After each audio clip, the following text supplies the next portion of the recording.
But we had a trade, Marcus. We had a big trade.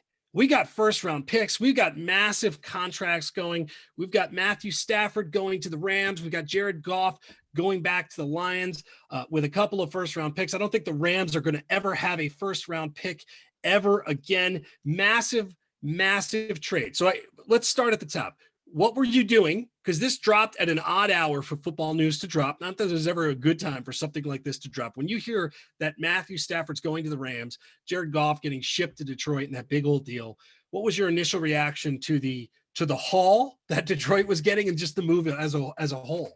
Yeah, I was actually at a golf simulator, not Golden Tee, by the way, just an actual golf simulator. Fair enough. And played a little bit of golf, and I got the news. And to be honest, Adam, it wasn't that surprising. Like, we had a feeling that Matthew Stafford was going to get dealt pretty soon. Ian Rappaport from the NFL Network said it was going to be before the Super Bowl. So we were all prepared. We had a few destinations that seemed like it fit. And I think the Rams, knowing how progressive and aggressive they are, it made the most sense. And Adam, I got to say, I was shocked by the amount of people on Twitter, on social media, in the NFL circles that think the Rams paid too much. Matthew Stafford is a clear upgrade over Jared Goff, but I'm shocked that so many didn't see that way. What did you think about the move from Goff to Stafford?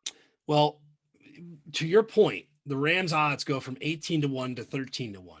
And that's a significant leap. I mean, that when you consider, and we'll talk about, of course, after the Super Bowl, some of our future bets, for next season, as we often do in the days after the big game, that's massive. So yes, it sounds like a lot, but so much of this deal is that Jared Goff contract, which on the surface looks like a pretty hellacious contract over the next few years, right? So you are not only acquiring talent, there's the salary dump involved. So it's much more complicated than just getting a player. Am I right there? Like, the money involved here, I think, is as significant. We're going to obsess over draft picks, understandably, right? Like, I get that. So yeah, the Rams actually saved a little bit of money by going from Goff to Stafford. Exactly. And they got a better player. So I think they had to pay a little extra to get rid of Goff's contract, and that was baked in there as well. But yeah, that's certainly factored in. I actually think this is a really good deal for both teams. Like, is that okay to do these days? To actually, I don't know if I've ever seen a trade where I was like, nice. Like, like the Lions. No, it probably won't work out that way. No, it'd be terrible. One of these teams is certainly going to get the benefit here. But on the surface, as we're looking at it right now, I think it's great for the Rams. It immediately makes them a legit contender in the NFC. And for Detroit, hey, you're stockpiling assets. Maybe you're going to get a quarterback this year, and in the future years, you can use those first-round picks to build up the offensive line. Or maybe you just use all those picks to go up and get your guy in this year's draft or next year's draft. You weren't going to win with Stafford anyways. You get to hit the reset button and start over. So I agree. I like it for both teams quite a bit. I know Goff, I mean, he's going into our favorite Dan Campbell football universe, and I don't know what that means for him.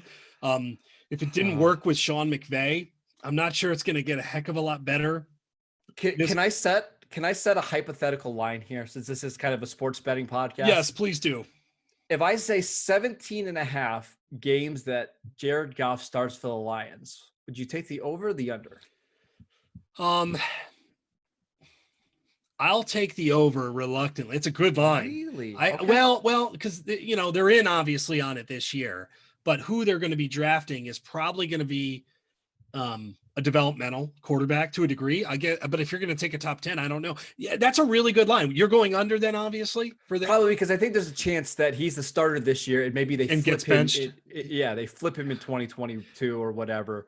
And he just, I don't see that being the long-term solution there at all. I don't know. We talk about both teams winning. I'm not sure if you could have opposite quarterback win losers though, right? Like Matt Stafford has gotten the crap beat out of him for a decade, and he's going to a team with a very competent coach, with a great defense, with offensive weapons. It's a great situation. And Jared Goff, he's going to Los Angeles. Plus he's going to Los Angeles. He gets to live in Los Angeles. My goodness. Yes. Quite a difference. We are in the crap weather. Okay. So we can relate.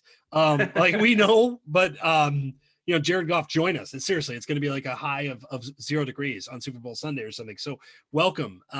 So I think that was the big thing for me, but I like the move for both. And yet I do think the overreaction is the value, right? The value. And of course we're going to translate to Deshaun Watson. We'll talk about that in a minute. There's more than just the picks here.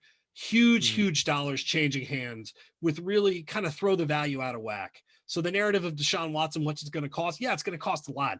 I don't necessarily think this changed it all that much, though, Mark, because I think we knew that already. It was going to cost quite a bit for Watson. Yeah, we knew it was probably going to be at least 3 first-round picks, and one of those first-round picks needs to be probably a top 5 or top 6 pick, plus players. Again, I just think that's the very bottom of what it's going to cost. We know Watson is a younger, better quarterback than Stafford. It sets the floor. And for these teams that thought they were going to steal Watson for maybe a couple late round, first round picks, not going to happen.